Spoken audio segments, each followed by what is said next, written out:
J'aimerais qu'on puisse voir. Là, voilà, vous avez les indicateurs de la dette.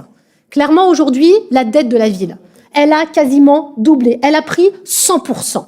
100% en fin d'année dernière. Alors, bien évidemment que c'était pas visible avant que vous repassiez, messieurs, dames. C'était clair que ça donnait une impression pas trop mal. Regardez ce qu'on laisse derrière nous. Mais c'est pas, sans compter qu'en 2026, elle allait être visible. Pas grave. Elle allait être visible après les élections. Tout va bien. Donc... Et puis, il y a une phrase dont j'ai pas noté le numéro de page, c'est globalement vers la fin, où il est inscrit: il est rappelé que la loi prescrit un plafond de capacité de désendettement de 12 ans pour les communes. D'après les indicateurs financiers transmis, la commune apparaît dès lors dans une situation de surendettement avéré. On va s'attarder un peu sur cette phrase, parce qu'elle comporte au moins 2 mensonges. Oui, des mensonges. Le premier mensonge, il existerait une loi. C'est pas nous qui avons écrit ce mot-là, c'est vous. Il est rappelé que la loi prescrit, donc vous indiquez qu'il existerait une loi. Dans quel texte il est inscrit ce que vous prétendez? Réponse, nulle part. Et d'ailleurs, c'est tellement pas écrit qu'il y a aujourd'hui en Île-de-France 20% des communes qui tendent ou atteignent le même nombre d'années de capacité de désendettement. Y a-t-il en Île-de-France entre 10 et 20% des communes qui seraient, d'après vous, dans l'illégalité? Bien évidemment, non. Le second mensonge, il existerait une situation de, citation, surendettement avéré. Ah bon? Surendettement. Alors, soit on est dans la communication, et ça on peut vous faire confiance, mais à ce moment-là, il faut être cohérent. Si vous pensez réellement que la ville de Torigny est en situation de surendettement, vous agissez exactement comme si c'était le contraire, en générant, par exemple, des dépenses supplémentaires. Par exemple, l'augmentation des indemnités d'élus. Sans compter la gestion, ne prenez pas ombrage de l'expression, à la petite semaine, des heures travaillées, des charges générales supplémentaires provoquées par votre obsession de présenter un bilan à 100 jours, générant de la précipitation, des décisions non abouties, nous les avons constatées. Le surendettement, c'est quand on ne peut plus payer du tout. Or, comme cela est inscrit dans vos propres documents, il y a un excédent budgétaire à Torigny. Il n'est peut-être pas assez grand, il est peut-être trop faible. Portons le débat sur cette question-là. Mais il existe. Donc l'affirmation surendettement avérée de surcroît est fausse, mensongère et vise uniquement à faire peur. Et à ce titre, il conviendrait de souligner qu'en 2025, l'épargne nette, je ne parle pas du résultat, l'épargne nette est positive, c'est aussi écrit page 3. Or, le budget que vous avez voté, les 24 membres de la majorité, vous avez levé la main, vous avez voté pour ça. Votre budget comporte une épargne nette négative, ce qui n'était pas arrivé depuis 2019. Mais évidemment, c'est moins présentable et ça fera probablement pas l'objet d'une petite vidéo sympathique, payée elle aussi par des dépenses supplémentaires de communication. Voilà ces quelques remarques. J'ai entendu des conseillers municipaux qui se tapaient bien fort sur le ventre, en connivence sur les subventions, accordées ou pas accordées, par le département, par le travail, sur la voirie, sur la petite enfance. J'ai entendu strictement aucune question sur la dette, sur l'évolution de la dette, sauf par monsieur Hervé Gillot, qui fait aujourd'hui partie de la majorité municipale. La question de la dette et l'explosion de la dette était reniée jusqu'à encore quelques mois, semaines. On était accusé de calomnie, on était accusé de diffamation, de mensonges, quand nous parlions, dès le mois de septembre dernier, d'une augmentation fort inquiétante de la dette. Donc voilà, le procès en ignorance qu'on peut nous faire, moi je le rejette totalement et je soutiens complètement l'analyse qui a été faite ce soir. Merci. De là à parler de mensonges sur des chiffres et sur des éléments, parce que sous prétexte que nous avons un excédent sur 2025, mais messieurs, dames, là je vais m'adresser aux habitants pour qu'ils comprennent un petit peu. Finalement, vous savez, vous imaginez qu'en fin d'année, vous empruntez énormément d'argent, mais du coup vous avez pas mal d'argent qui arrive sur votre compte. Si on fait une photo à l'instant T, vous dites mais ça va, mon compte est plein. Sauf qu'à partir de l'année qui arrive tout de suite, vous devez commencer à rembourser cet emprunt, parce qu'on vous l'a prêté. Et le remboursement de cet emprunt est tellement important que vos finances propres sont difficilement tenables. Là, à ce moment-là, quand on reprend la même photographie un mois après, eh ben finalement, c'est bizarre, mais c'est moins si valorisant que ça. Aujourd'hui, l'excédent, c'est exactement cette photographie.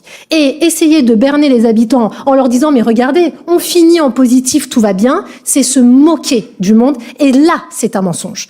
Donc, comme cela fait un moment que nous parlons de ce sujet, et vous avez raison, parole contre parole, j'avance des chiffres, vous dites que c'est pas vrai, on cherche à mentir, tout est faux. Nous avons fini par être très simple. Nous avons demandé à la DGFiP, qui est la Direction Générale des Finances Publiques. On n'est pas passé par un cabinet extérieur pour éviter de dire que ça a été biaisé. Les finances publiques qui elles-mêmes gèrent et vérifient les comptes de la ville.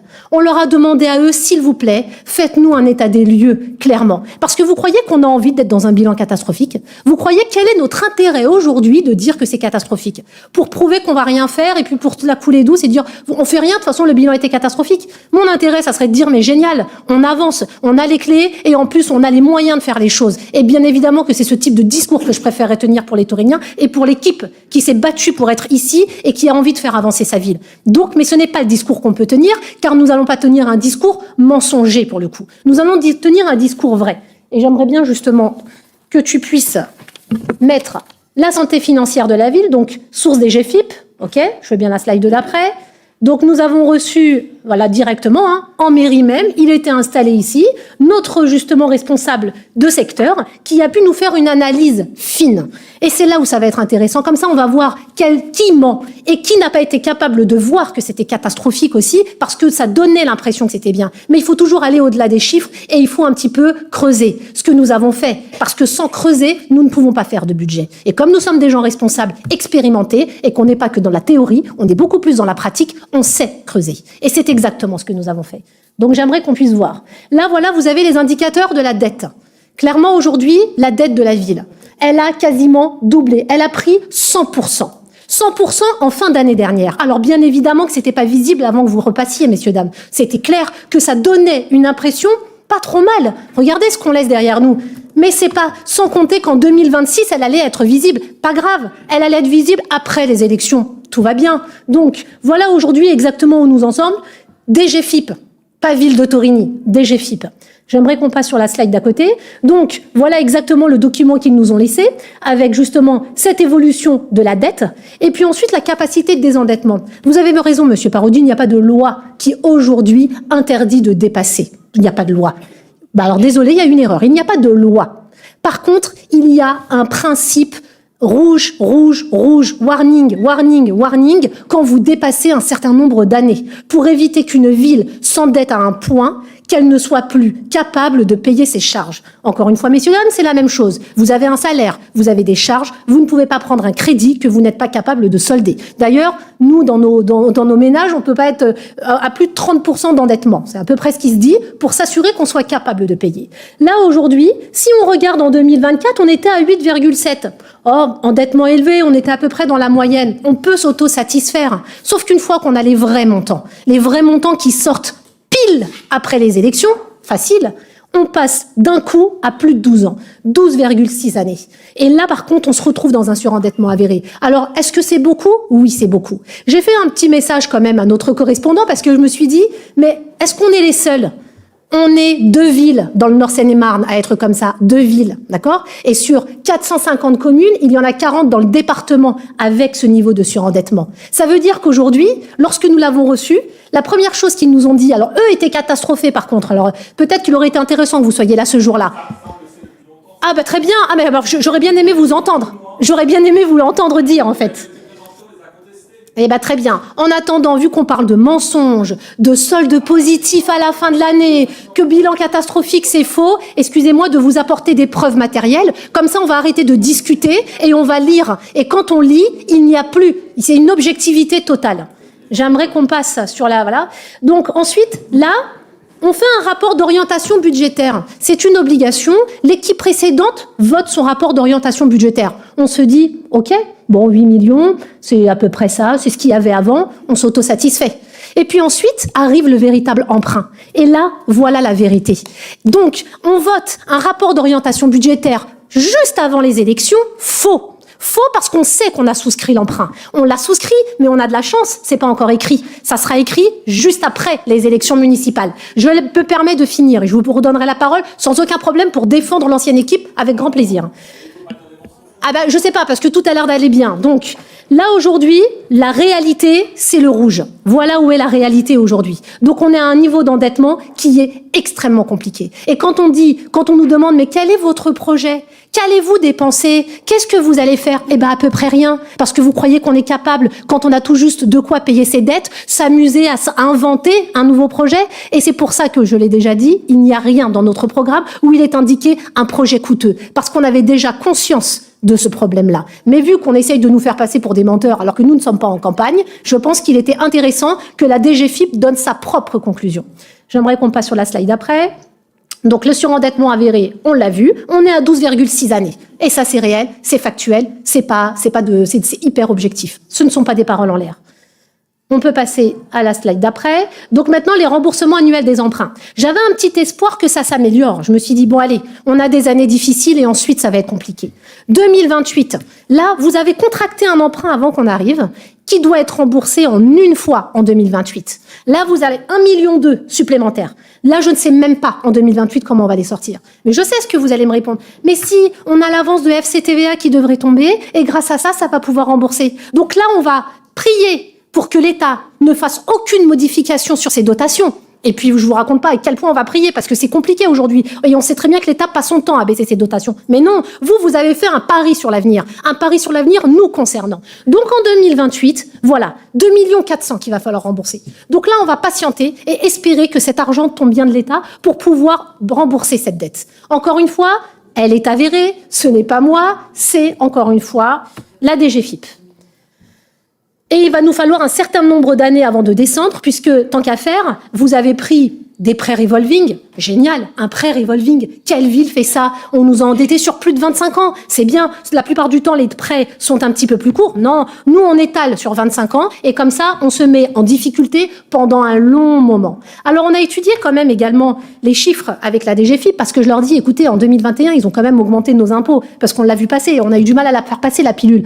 Vous me dites qu'après 2021, on n'a pas pu avoir des finances meilleures? Et là, il observe et il dit, mais non, parce que le problème, c'est que le nombre d'embauches a explosé en même temps. Les dépenses de fonctionnement ont augmenté autant que les recettes de fonctionnement dans la foulée. Ce qui fait que l'argent que vous nous avez pris à cette époque-là, vous n'avez même pas pu investir avec. Il a fallu que vous recouriez systématiquement à l'emprunt pour pouvoir faire vos projets qui ont d'un coup démarré en 2024, en 2025, explosant notre dette que vous nous laissez en héritage. Nous tous, nous, Tauriniens, les habitants également de la ville. Autre indicateur donné par la DGFiP. Aujourd'hui, on dit on a du mal à payer nos factures menteuses. Non, on a du mal à payer nos factures. On rejette des factures, monsieur. On les rejette parce que vous avez fait des engagements sans vous assurer que derrière la trésorerie était là. Et elle n'est pas là. On est au compte-gouttes. Et c'est pas le service finance qui est derrière moi qui va me contredire. Donc aujourd'hui, nous devons payer au compte-gouttes parce que nous n'avons pas suffisamment de réserves financières dans le compte pour payer tout ce que vous avez engagé sans réfléchir. Parce que là, quand on parle de mauvaise gestion, c'est exactement ça. Quand on engage une ville, on s'assure derrière d'être capable de payer ses dettes. C'est la moindre des choses. Donc, le ratio de rigidité, parce qu'on cherche quand même des solutions, on se dit est-ce qu'on va être capable de s'en sortir ? Manque de peau. On a des charges, des dépenses obligatoires qui sont largement au-dessus du seuil critique. Ça veut dire que, normalement, à 55% à peu près notre seuil de ratio, nous sommes à 63%. Qu'est-ce que ça veut dire? C'est qu'en fait, on a très peu de marge de manœuvre. On va pas renvoyer les gens. On va pas arrêter de payer l'électricité. On va pas arrêter de payer le chauffage dans les écoles. Nos seuils de rigidité, c'est nos dépenses qui ne sont pas possibles de bouger. Et là, nous dépassons largement le seuil qui est toléré, encore une fois, par la DGFiP. Ça ne vient pas de nous. Donc, pour conclure, ce n'est pas catastrophique. Mais vous savez pourquoi c'est pas catastrophique? Parce qu'on est hyper motivés autour de la table. Et parce qu'on a déjà commencé à faire bouger la ville. Et parce qu'on a fait un super marché nocturne que les habitants ont adoré et qui sont venus nous remercier et que ça a coûté 0. Et qu'on n'a pas fini. Il y en a un autre qui arrive le 19 juin. Et parce qu'on travaille avec tout le monde aujourd'hui et on fait en sorte que la ville bouge. Maintenant, j'aimerais revenir rapidement. Augmentation des indemnités.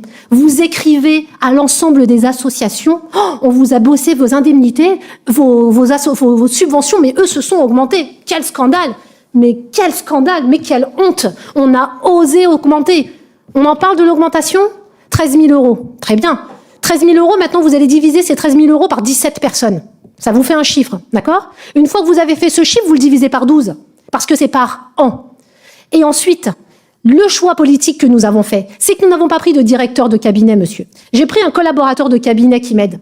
On a fait 35 000 euros d'économie juste sur votre poste. D'économie. D'accord? Et pourtant, on s'en sort. Et on a des élus qui, avec la petite augmentation qu'ils ont eue, la petite augmentation, sont au travail constamment. Donc ça fait 3 mois qu'ils ne lâchent rien. Donc autant vous dire que cette petite augmentation d'indemnité, contrairement à la décision politique de ne pas prendre de directeur de cabinet, je l'assume pleinement. Et je peux vous assurer que nous sommes derrière les associations pour les accompagner aussi. Parce que jusqu'à aujourd'hui, une seule association avait le droit de tenir les buvettes dans la ville. Et elle était contente. Aujourd'hui, toutes les associations vont tenir les buvettes. Et je peux vous assurer que ce qu'on leur a légèrement baissé, eh ben, ils vont largement le récupérer grâce aux événements que nous allons faire et grâce aux buvettes que nous allons tenir. Je voudrais juste dire une chose, on ne peut pas nous reprocher une chose et son contraire. Vous nous avez reproché tout à l'heure de mentir durant la campagne, et là maintenant, vous nous reprochez de découvrir ce que l'on a dit pendant la campagne. Je suis désolé, on a découvert à partir du budget primitif et du rapport d'orientation budgétaire un certain nombre de chiffres qui nous ont interpellés, c'est le moins que l'on puisse dire. S'il vous plaît, laissez-moi finir. Je vous écouterai après. Donc, ne nous reprochez pas de mentir et de nous dire maintenant, on n'avait pas découvert à l'époque la chose en question, et on s'aperçoit avec un diagnostic totalement, crédible, de la part de la DGFiP, qu'effectivement nos, disons, pas hypothèses, mais nos supputations à partir des chiffres qui étaient totalement communiqués par la précédente majorité, se sont révélés plus qu'exacts. Donc c'est juste cela, je suis tout à fait, calme dans ce que je dis ça, il n'y a pas d'agressivité dans mon propos, c'est juste une petite mise au point. Monsieur Parodi. Oui, merci Michel, cette intervention. Effectivement, ça fait un peu redescendre le niveau d'agressivité qui était... Bouchra, excuse-moi... on peut tenir des propos, y compris avoir des différends avec un dé d'approche. Ça fait partie de la politique, c'est même le rôle de la politique de parfois, souvent, ne pas être d'accord. Après, il y a une manière de le dire, et pour ma part, pour notre part, on va essayer, et on essaye depuis le départ de cette mandature, de rester dans un niveau d'échange correct. Il a été dit tout à l'heure, il y a les données, puis il faut creuser. Ça a été dit 2 fois. Eh bien, creusons. Le graphique qui est resté à l'écran, Fabrice Hamelin ne l'a sans doute pas encore dit, mais il n'est pas à la bonne échelle. Il vise uniquement à faire peur. C'est la bonne vieille technique de l'horizon qui n'est pas à 0. Et là, l'écran va changer, puis on va avoir... Voilà, là c'est à 0. Ah oui, ce que ça dit, c'est qu'on voit le profil d'extinction de la dette. Eh bien, regardons le profil d'extinction de la dette. Parce que il est quand même étrange, puisque vous prétendez les uns et les autres avoir creusé, que personne, à cette heure, et je vais le faire, n'a dit quel était le poids de la dette dans les dépenses. En 2025, ah si, Patricia, tu l'as dit tout à l'heure, 795 000. C'est le bon chiffre, hein? Oui, le capital, bien sûr, moi je parle du capital. 795 000. Le budget qui a été voté, pas par nous, le 23 avril, prévoyait de mémoire 802 000, quelque chose comme ça. Pour 2027, c'est les données qui sont à l'écran, ça va tourner autour de 840, 850, quelque chose de cet ordre-là. En 2028, même montant. Je mets de côté momentanément le 1,3 million, on va en reparler. À partir de 2029, donc à partir de début 2029, le poids du capital dans le budget va chuter drastiquement, c'est écrit sur l'écran, à environ 670 680 000 euros, soit près de 200 000 euros de moins. Voilà la réalité de la trajectoire du poids de la dette dans le budget à Torigny-sur-Marne, qui signifie concrètement que la majorité que vous êtes, qui a été élue par les habitants, et encore une fois, parce qu'apparemment il y a des doutes, personne ne le conteste. Vous avez la légitimité. Vous n'avez pas besoin à chaque fois de venir redire « mais oui, on a plein de projets ». Ben, encore heureux, vous avez été élu et vous avez obtenu une majorité relative pour ça. Cela signifie donc, les chiffres, une fois qu'on creuse, que la marge de manœuvre dont vous disposez, eh bien, elle correspond au temps du mandat. Parce qu'on peut débattre des restes à réaliser, des rythmes de dépenses réelles, des différents investissements. On peut débattre des retards sur les travaux. Ça fait partie de la vie. Mais il y a une réalité, c'est que les principaux investissements, ils n'arrivent jamais en début de mandat, ils arrivent toujours en seconde partie de mandat, et même plutôt en seconde partie de la seconde partie. Cela signifie donc que s'il y avait un problème, je parle évidemment au conditionnel, s'il y avait un problème de dette à Torigny, eh bien, de toute façon, vous venez de le rappeler vous-même, vous n'êtes pas empêché sur les investissements et vous n'êtes pas empêché non plus sur le fonctionnement, puisqu'encore une fois, vous engagez des dépenses supplémentaires. Soyez cohérents. Nous, c'est ce qu'on demande. On peut dire, c'était pas bien avant, vous avez pas dit à ce conseil municipal, vous auriez dû, il aurait fallu. Tout le monde peut le faire, ça. Par contre, il y a une chose que vous pouvez faire d'ores et déjà, c'est être cohérent. Si la situation est celle que vous décrivez, vous agissez de manière incohérente et du coup inconséquente par rapport à la gravité des propos qui sont tenus. Il y a des dépenses supplémentaires engagées, c'est pas que la question des indemnités d'élus, 13 000 euros. Moi, je suis d'accord, on peut faire des divisions par 27. C'est faux. Il n'y a aucune dépense supplémentaire engagée, donc on va arrêter là les mensonges, parce que en termes de malhonnêteté intellectuelle, je pense que chapeau bas, vraiment chapeau bas. Maintenant, il y a un moment donné, vous savez exactement ce que vous avez laissé, on sait exactement ce qu'on a trouvé, et vous avez raison. Les Tauriniens n'ont pas envie d'entendre parler du passé. Vous avez raison, on doit avancer, et nous allons avancer. Aujourd'hui, on avait un CFU à voter, on devait en parler. Sachez que c'est la dernière fois que vous nous entendrez parler du passé. Dernière fois. Mais aujourd'hui, on avance. Je suis pas en train de parler du passé, on avance, là, si, on l'a. Il y a un moment donné, vous savez, pour 2026, 2027, 2028. Pour construire l'avenir, à mon avis, c'est pas le passé. On construit l'avenir en fonction du passé. Justement, moi, je suis en train de parler de l'avenir. Je suis en train de parler du fait que le poids de la dette dans le budget baisse sur les prochaines années. Et énorme. Il baisse à partir de 2029, monsieur. Monsieur Parodi. Je vous ai pas coupé la parole, Madame Felzar. Je vous ai pas coupé la parole. C'est pas l'envie qui m'en manquait, mais je sais me contrôler. Et nous savons nous contrôler. C'est normal, c'est vous qui laissez l'état des finances. Bien sûr, ça vous énerve pas. Ça vous énerve pas, c'est évident, c'est votre travail. Donc, vous me coupez la parole une deuxième fois, je vais rester apaisé. Je souffrais que l'on ne soit pas d'accord avec vous. Ça semble être difficile. Parfois, vous n'êtes pas d'accord avec nous.